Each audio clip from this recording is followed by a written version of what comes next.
Mrs D सूझा ने अर्जुन को नील का एक पुराना चित्र पुस्तकालय दिया। नील की तस्वीरें, एक तेज बुद्धि, स्वप्नों में खोया हुआ युवक।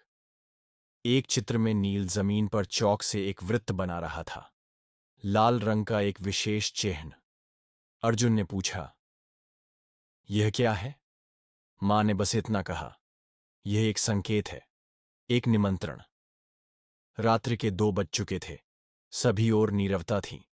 अर्जुन उस दरवाजे के पास पहुंचा, ध्वनि यंत्र चालू किया और धीरे से कुंडी घुमाई। कक्ष अत्यंत ठंडा था। दीवारों पर अजीब आकृतियां बनी थीं। फर्श पर पुरानी राख, तेल की गंध और एक लकड़ी की कुर्सी जिस पर रखी थी नील की डायरी। डायरी में लिखा था, आज मैं यात्रा आरंभ कर रहा हूं। यदि लौट न सका तो मां से कहना मुझे क्षमा करें। मैं यह सिद्ध करना चाहता था कि आत्मा कभी नहीं मरती। तभी एक ठंडी लहर वहां से गुजरी और ध्वनि यंत्र से एक धीमी आवाज आई, तुम आ गए? क्या तुम भी जाना चाहते हो?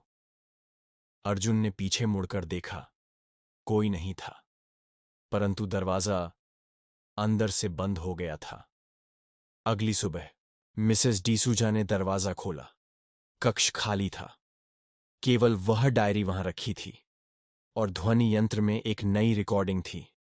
मैं समझ गया, पर अब मैं भी उस ओर हूं। मां के नेत्रों से आंसू बह निकले, पर इस बार उसमें डर नहीं था। एक शांत मुस्कान थी।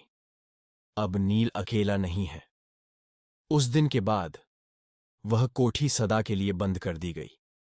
परंतु लोग कहते हैं, रात्रि के 2:13 पर यदि कोई उस दरवाजे के पास खड़ा हो तो भीतर से स्वर आता है, समय आ गया है सत्य जानने का। कुछ कथाएं केवल भय की नहीं होती, वे पीड़ा, त्याग और अनकहे रहस्यों से भरी होती हैं। और कुछ दरवाजे केवल लकड़ी के नहीं होते, वे 2 लोकों के मध्य सेतु होते हैं। यदि कभी आप किसी लाल वृत्त वाले द्वार को देखें तो एक बार सोचिएगा, क्या आप भी उस पार जाना चाहेंगे? तो कैसी लगी आपको ये कहानी कमेंट करके जरूर बताएगा।